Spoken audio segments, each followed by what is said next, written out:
इससे पहले हमने देखा जो 2 दहाइयों में जो गवर्नमेंट आई पाकिस्तान में वो ज़्यादा प्रो अमेरिका समझी जाती थी और उनके बड़े उनके साथ ताल्लुक भी थे, ज़ाती मुरासम भी थे। अब जो गवर्नमेंट है इमरान खान को लेकर हम बात करें तो आप नहीं समझते कि एक डायरेक्ट नैरेटिव है इमरान खान का एंटी अमेरिका शुरू से और प्रो पाकिस्तान या प्रो चाइना या प्रो रशिया, इन डेवलपमेंट्स के बाद आप कैसे देखते हैं? क्या उसी तरह से अमेरिका ट्रीट करेगा जैसे नवाज शरीफ को ट्रीट करता था? देखिए, ये एंटी अमेरिका नहीं है। इनका जो इमरान खान की जो अप्रोच है, प्रो रीजन तो है सर। नहीं, मैं एक्सप्लेन करता हूँ। जहाँ तक अमेरिका का ताल्लुक है, उसमें सिर्फ ये है कि पहली हुकूमतें जो हक़ाइक़ हैं उस पे भी बात नहीं करती थी। अमेरिका को खुश करने के लिए आप ये भी नहीं कहते थे कि जंग तो तुम्हारी थी, हमने लड़ी, नुकसान हमने उठाया, तुम लोग बाहर बैठे हो, तुम आज छोड़ के चले जाओ तो ये सारा खमियाजा तो हम भुगतते रहेंगे। इमरान खान ने सिर्फ इतना किया कि उनको थोड़ा हक़ाइक़ की तरफ तवज्जो दिलाई। उसके अलावा ये सुपर पावर्स हैं, आप इनके साथ उस तरह की टक्कर नहीं ले सकते जहाँ पे उनको नज़र आए कि आज आप उनके मफादात के बिल्कुल उलट जंग लड़ना शुरू हो गए। मसलन मफादात के ख़िलाफ़ अगर बात हमने करनी हो तो वही है जो अमेरिकन रोते हैं। अमेरिकन कहते रहते हैं कि जी हक़ानी पाकिस्तान में हैं, यहाँ से ऑपरेट करते हैं। हम कहते हैं वो नहीं है, और फैक्ट है कि नहीं है। लेकिन अगर हमें वाकई अमेरिका के ख़िलाफ़, उनके मफादात के ख़िलाफ़ वाकई जंग लड़नी हो तो हम हक़ानियों को यहाँ से सपोर्ट करना शुरू कर दें। हम कोई ऐसा काम नहीं करना चाहते जिससे कि अमेरिकन एंटेगनाइज हों या हम ये इम्प्रेशन दें कि आज हम आपके ख़िलाफ़ भी बरसे पैकार हैं। हम ये कहते हैं कि हम आपके ख़िलाफ़ नहीं हैं, आपके ख़िलाफ़ हम ना ही कोई जंग लड़ना चाहते हैं, ना हम बरसरे पैकार हैं। लेकिन आपको हमारी मुश्किलात, हमारे मसाइल, हमारे मामलात समझने चाहिए, वो जो आप समझ नहीं रहे। समझते हैं लेकिन क्योंकि उनके अपने मफादात से उसका क्लैश है, वो करते वही हैं जो उनको सूट करता है। हम सिर्फ ये चाहते हैं कि आप अपने मफादात को जब आगे प्रमोट करते हैं, अमेरिकन जब अपने मफादात को आगे प्रमोट करते हैं, तो पाकिस्तानी मफादात जो हैं उनको बिल्कुल पामाल न किया जाए। मसलन ख़ित्ते में एक स्ट्रेटजिक स्टेबिलिटी थी कि भारत और पाकिस्तान जो आपकी फोर्सेस हैं उनकी एक रेशो है। अगर वो कुछ मॉडर्नाइजेशन करते हैं तो आप भी कुछ न कुछ कर लेते हैं, आप उसका तोड़ निकालते हैं, चलता है। लेकिन सडनली अमेरिकन दरमियान में आए और उन्होंने बिग वे, बड़ी सेंसिटिव टेक्नोलॉजी, न्यूक्लियर वेपन्स के एग्रीमेंट और उसके साथ साथ न्यूक्लियर सप्लायर ग्रुप में उनको, ये एक बैलेंस को इतना ज़्यादा डिस्टेबलाइज कर देगा, बैलेंस इतना ख़राब हो जाएगा यहाँ पे स्ट्रेटजिक बैलेंस, कि पाकिस्तान और भारत का जो गैप है दरमियान में मिलिट्री कैपेबिलिटीज़ का, वो बहुत बढ़ जाएगा। उसमें ले दे के फिर सिर्फ़ और सिर्फ बैलेंस थोड़ा बहुत जो क्रिएट करते हैं आप, वो अपने न्यूक्लियर कैपेबिलिटी से करते हैं। लेकिन ये बड़ा ख़तरनाक रास्ता है कि आप कन्वेंशनल जंग लड़ने लगें और उसमें कन्वेंशनल वेपन सिस्टम्स में और कन्वेंशनल टेक्नोलॉजीज़ में आप भारत से इतने ज़्यादा कमज़ोर हों कि आपको बहुत जल्दी न्यूक्लियर वेपन्स की तरफ आना पड़ जाए। अगर कन्वेंशनल साइड पे आपकी एक रेशो मौजूद रहे जिससे कि आप कुछ बैलेंस रख सकें और इंडिया को रोक सकें, तो फिर न्यूक्लियर वेपन्स के इस्तेमाल का वक्त नहीं आता। वो आप ये कह लीजिए कि वो न्यूक्लियर वेपन्स जो हैं वो एक डिटरेंस के तौर पे मौजूद हैं, लेकिन इस्तेमाल नहीं होंगे। लेकिन अगर कन्वेंशनल इम्बैलेंस इतना बढ़ जाए कि आप भारत का कन्वेंशनल साइड पे मुकाबला करने के अहल ही न रहें, क्योंकि अमेरिका ने उनको ड्रोन्स दे दिए और बहुत टेक्नोलॉजीज़ दे दी, S-400 आ गया और बहुत फ़र्क, बजट इतना बढ़ गया, तो उन हालात में पाकिस्तान ने तो अपना दिफा करना है। अब दिफा के लिए आपके पास फिर कन्वेंशनल साइड पे तो कैपेबिलिटी रही नहीं, सीधा सीधा आप जाएंगे अपने न्यूक्लियर साइड पे। तो ये एक बहुत ही ख़तरनाक ट्रेंड है। लेकिन अमेरिकन यही आपको देना चाहते हैं मैसेज, और वो यही करना चाहते हैं कि आपसे न्यूक्लियर कैपेबिलिटी आपकी डाउनग्रेड कर दी जाए, ताकि अगर ऐसी सूरत हाल आए तो आप उसको इस्तेमाल न कर सकें, क्योंकि आपके पास वो कैपेबिलिटी वैसी होगी नहीं। तो ये वो चीज़ है जो कि अल्टीमेटली वो करना चाहते हैं। अब हमें चूँकि वो मफाद है कि हमने अपनी न्यूक्लियर कैपेबिलिटी को डाउनग्रेड नहीं करना, टैक्टिकल वेपन्स अपने संभाल के रखने हैं, हमने वो भारत के ख़िलाफ़ थ्रेट रखनी है। लिहाजा ये वो चीज़ है जिसको हमने अपने आप कह लीजिए कि इस कैपेबिलिटी को डिप्लोमेटिकली डिफेंड करके रखना। वो आपको अमेरिका को डील करना होगा कि उनको एंटेगनाइज ना करें, उनको मौका ना दें, उनके साथ बातचीत का सिलसिला जारी रखें, उलझाए रखें उनको बातचीत में, ताकि ये कैपेबिलिटी यहाँ मौजूद रहे। तो ये मैं समझता हूँ इससे ज़्यादा और कुछ नहीं है। अगर आप पीछे ट्रंप का सारा पीरियड देखें जो आए हैं, तो यहाँ पे उन्होंने आपसे बहुत बड़ी एक फैसिलिटी ली कि तालिबान के मुज़ाकरात में आपको इस्तेमाल किया, फरीक बना दिया आपको, इस्तेमाल किया आपने, फैसिलिटेट किया। फैसिलिटेटर है, फरीक तो नहीं है, क्योंकि हम बार बार ये कहते हैं कि हम किसी तरह का ना सालसी का रोल अदा करेंगे, ना ही नेगोशिएशंस में कोई काम करेंगे। नेगोशिएट आप खुद करें तो सब तक ठीक है, लेकिन आप ये देखिए कि इस सारे काम के बदले में अमेरिका ने आपको कुछ दिया। वो तो अपनी जो एड दे रहे थे वो भी बंद कर ली।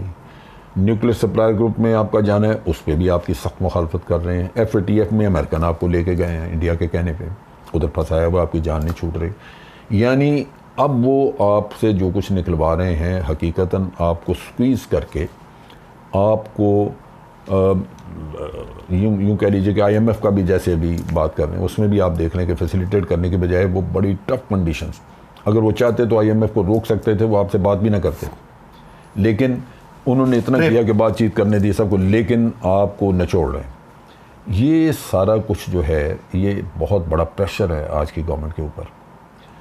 इसमें भी अगर थोड़ा बहुत वो हमें प्रेशर में थोड़ा रिलैक्स कर दें, रिलीज़ कर दें, ताकि हमारे मामला थोड़ा स्मूथली चलना शुरू हों, तो मैं समझता हूँ कि वो भी एक आपका गेन होगा। लिहाजा ये ज़रूरी है कि अमेरिकन्स के बजाय इसके कि आप उसकी रॉन्ग साइड पे आ जाएं, आप उनको एंगेज रखें, उनसे बातचीत करें, जहाँ तावन हो सकता है तावन करें, और कोशिश करें कि आपके लिए मामला आसान हो। हमने देख लिया इसमें जो हमें तजर्बा हासिल हुआ वो ये कि इस दौर में आज भी जब चाइना पहले की निस्बत बहुत मजबूत हो चुका है, चाइना की और रशिया की कैपेबिलिटीज़ जो हैं वो महदूद हैं जहाँ तक अमेरिकन कैपेबिलिटीज़ का ताल्लुक है उनके सामने। नतीजा ये है कि वो भी खुल के अमेरिकनों के सामने नहीं खड़े हो सकते, तो हम तो नेचुरली यहाँ ही बड़े छोटे, उस लिहाज से हमारी कैपेबिलिटीज़ बहुत कम है। तो इस दौरे को आप उसी नुक्ता नज़र से देखें कि पाकिस्तान अमेरिका के साथ मुख्तलिफ़ चीज़ों पे कुछ अंडरस्टैंडिंग अपनी इम्प्रूव करेगा। हम उनको बताएंगे कि जी आपके जो लेजिटिमेट इंटरेस्ट हैं हम उनको देखेंगे, लेकिन आपको भी हमारे लेजिटिमेट सिक्योरिटी इंटरेस्ट ख़ास तौर पे उनको देखना होगा।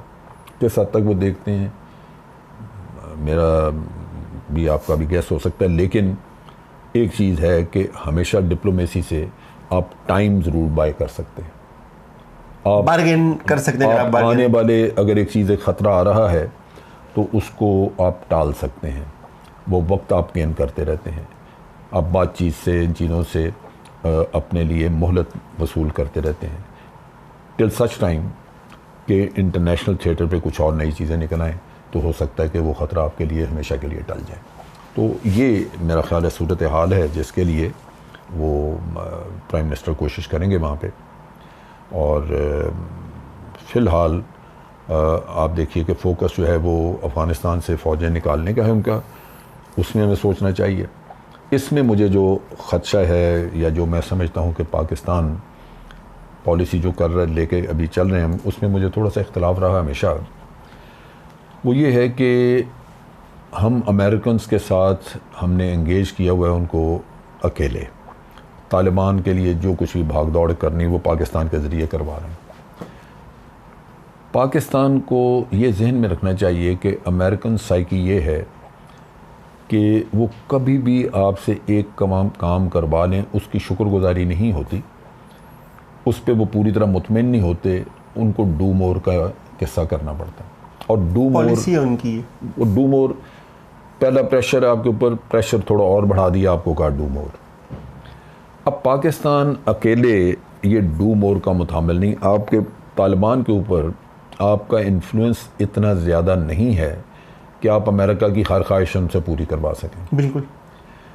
नतीजा ये है कि जहाँ पे रुकावट आई, आप अमेरिका की डिमांड्स ना पूरी कर सके, तो पहले तो आपको धक्का लगाया जाएगा डू मोर का, और डू मोर जब आप कर ना सके तो फिर आपको इल्ज़ाम तराशी शुरू हो जाएगी कि जी आप करते कुछ नहीं, आपने सारा काम जो कुछ किया होगा उस पर पानी फिर जाएगा। इसमें ज़रूरत यही थी कि पाकिस्तान इस मामले में रीजनल कंट्रीज़ को साथ लेके चलता। और मैं बिल्कुल वाज़ेह हूँ इस मामले पे, पाकिस्तान से कहीं ज़्यादा तालिबान के ऊपर इन्फ्लुएंस है रशिया का और ईरान का। ये दो मुल्क हैं जो आज उनको नहीं, सऊदी अरब का बिल्कुल ख़त्म नहीं। सऊदी अरब का तो अभी देखें ना, सऊदी अरब में हमने मुज़ाकरात कराने की कोशिश की वहाँ पे, लेकिन तालिबान नहीं गए वहाँ। उन्होंने सऊदी अरब ने कोशिश की कि वहाँ पे अशरफ गनी के रिप्रेजेंटेटिव भी बुला लिए जाएं, तो तालिबान ने मना कर दिया। उन्होंने कहा जी हम सऊदी अरब जाएंगे नहीं, आपको जाके कतर में करवानी पड़े। तो ये सऊदी अरब का इन्फ्लुएंस नहीं है। पाकिस्तान का कुछ इन्फ्लुएंस और हमारी बुनियादी वजह इन्फ्लुएंस जो हमारा है वो इस वजह से है कि इन तालिबान लीडर्स की अक्सर की फैमिलीज़ यहाँ पे हैं, उनका बाल बच्चा यहाँ पे और अरसे से रह रहे हैं यहाँ पे, विज़िट भी उनको शायद करते हों। तो इस लिहाज से वो समझते हैं कि पाकिस्तान ने हमें आज भी एक सहारा दिया हुआ है। एक वक्त था कि जब ये शुमाली वज़ीरिस्तान से ऑपरेट करते थे, उस वक्त पाकिस्तान का इन्फ्लुएंस बहुत था, क्योंकि उनको इस चीज़ का इदराक था, उनको पता था ये तालिबान को कि पाकिस्तान अगर चाहे तो हमें यहाँ से निकाल सकता है। लिहाजा हम नॉर्थ वज़ीरिस्तान का जो ऑपरेशन था, आपको याद होगा, वो हम बड़ा डिले करते रहे और बड़े लेट आके हमने किया। जब किया तो फिर वहाँ से हर किस्म के तालिबान को निकाल दिया। लेकिन आज वो आइसोलेटेड नहीं है, पाकिस्तान पे सिर्फ उनका इंहिसार नहीं है, वो चाइना भी जाते हैं, उनको वेलकम किया जाता है। वो रशिया जाते हैं, वहाँ रशिया में कॉन्फ्रेंसेस अटेंड करते हैं, रशिया जब चाहता है उनको बुला लेता है। इसी तरह वो ईरान जाते हैं, ईरान का बाहर पब्लिसिटी नहीं होती, उसको पब्लिसाइज़ नहीं किया जाता, लेकिन ईरान जाके ईरान ने, मुझे पता है कि इंटेलिजेंस रिपोर्ट्स हैं हमारी कि क्या क्या वेपन्स उनको देते हैं ईरानी, क्योंकि ये ईरानियों की अभी जो पॉलिसी में तब्दीली। एक वक्त था कि रशिया और ईरान और इंडिया ये मिल के तालिबान के ख़िलाफ़ काम करते थे, लेकिन ये कुछ सालों से ये छोड़ा इन्होंने। जब इनको शक हुआ कि अमेरिकन्स ने सीरिया में दाइश को शिकस्त हुई, वहाँ शिकस्त हुई दाइश को, तो अमरीकी दाइश के लोगों को उठा के तो इधर लाए अफ़गानिस्तान में।